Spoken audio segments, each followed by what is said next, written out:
दोनों एक दूसरे को घूरने लगे। दुश्मनी, गुस्सा और एक अजीब सा सुकून। जालिम खान बोला, अगर हमने अभी भी लड़ना जारी रखा तो ये भालू हम सबको खत्म कर देगा। चरगाम ने गुर्रा कर कहा, मैं दुश्मन पर कभी भरोसा नहीं करता। जालिम खान मुस्कुराया, आज भरोसा नहीं, जरूरत है। एक पल की खामोशी के बाद चरगाम ने धीरे से सिर हिलाया, ठीक है, जब तक यह बला खत्म नहीं होती। यह एक अस्थायी गठबंधन था। शेर और भेड़िए पहली बार एक साथ लड़ने वाले थे। शाहीन चीता ने तुरंत हुक्म दिया, सब तैयार हो जाओ, एक ही लक्ष्य, काहिर। दूसरी तरफ भेड़ियों ने भी अपनी पंक्तियां ठीक कर लीं। काहिर ने जोरदार दहाड़ मारी और सीधे उनकी तरफ झपटा। पहला हमला शेरों ने किया। चरगाम पूरी ताकत से काहिर पर झपटा, जबकि चीते उसके आसपास घूमकर हमला करने लगे। उसी वक्त भेड़ियों ने पीछे से हमला किया। जालिम खान ने काहिर की टांग पर जबरदस्त वार किया। काहिर गुस्से से पागल हो गया। उसने एक ही झटके में कई जानवरों को दूर फेंक दिया। एक जोरदार पंजे से उसने जमीन को चीर दिया और कई भेड़िए उसमें गिर गए। चरगाम ने मौका देखकर काहिर की गर्दन पर हमला किया, लेकिन काहिर ने उसे पकड़कर जोर से जमीन पर दे मारा। जालिम खान ने तुरंत चरगाम को बचाया। वह काहिर के सामने आकर खड़ा हो गया। ये पहला मौका था जब उसने अपनी जान खतरे में डाली। काहिर ने पूरी ताकत से हमला किया, मगर इस बार दोनों एक साथ उसके सामने थे। चरगाम और जालिम खान दुश्मन, मगर एक ही पंक्ति में। उन्होंने एक जबरदस्त संयुक्त हमला किया। काहिर पीछे हट गया। पहली बार वह कमजोर नजर आया, लेकिन अचानक काहिर की आंखों का रंग बदल गया, लाल से काला। उसके शरीर से अजीब सी ऊर्जा निकलने लगी। शाहीन ने हैरानी से कहा, यह आम भालू नहीं है। काहिर ने एक खौफनाक दहाड़ मारी और उसके शरीर से ताकत की एक लहर निकली, जिसने सबको दूर फेंक दिया। चरगाम और जालिम खान दोनों जमीन पर गिर गए, गंभीर रूप से घायल। जालिम खान ने मुश्किल से कहा, यह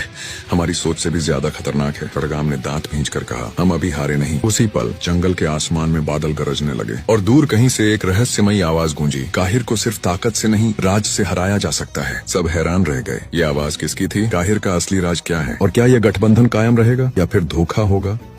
दोनों एक दूसरे को घूरने लगे। दुश्मनी, गुस्सा और एक अजीब सा सुकून। जालिम खान बोला, अगर हमने अभी भी लड़ना जारी रखा तो ये भालू हम सबको खत्म कर देगा। चरगाम ने गुर्रा कर कहा, मैं दुश्मन पर कभी भरोसा नहीं करता। जालिम खान मुस्कुराया, आज भरोसा नहीं, जरूरत है। एक पल की खामोशी के बाद चरगाम ने धीरे से सिर हिलाया, ठीक है, जब तक यह बला खत्म नहीं होती। यह एक अस्थायी गठबंधन था। शेर और भेड़िए पहली बार एक साथ लड़ने वाले थे। शाहीन चीता ने तुरंत हुक्म दिया, सब तैयार हो जाओ, एक ही लक्ष्य, काहिर। दूसरी तरफ भेड़ियों ने भी अपनी पंक्तियां ठीक कर लीं। काहिर ने जोरदार दहाड़ मारी और सीधे उनकी तरफ झपटा। पहला हमला शेरों ने किया। चरगाम पूरी ताकत से काहिर पर झपटा, जबकि चीते उसके आसपास घूमकर हमला करने लगे। उसी वक्त भेड़ियों ने पीछे से हमला किया। जालिम खान ने काहिर की टांग पर जबरदस्त वार किया। काहिर गुस्से से पागल हो गया। उसने एक ही झटके में कई जानवरों को दूर फेंक दिया। एक जोरदार पंजे से उसने जमीन को चीर दिया और कई भेड़िए उसमें गिर गए। चरगाम ने मौका देखकर काहिर की गर्दन पर हमला किया, लेकिन काहिर ने उसे पकड़कर जोर से जमीन पर दे मारा। जालिम खान ने तुरंत चरगाम को बचाया। वह काहिर के सामने आकर खड़ा हो गया। ये पहला मौका था जब उसने अपनी जान खतरे में डाली। काहिर ने पूरी ताकत से हमला किया, मगर इस बार दोनों एक साथ उसके सामने थे। चरगाम और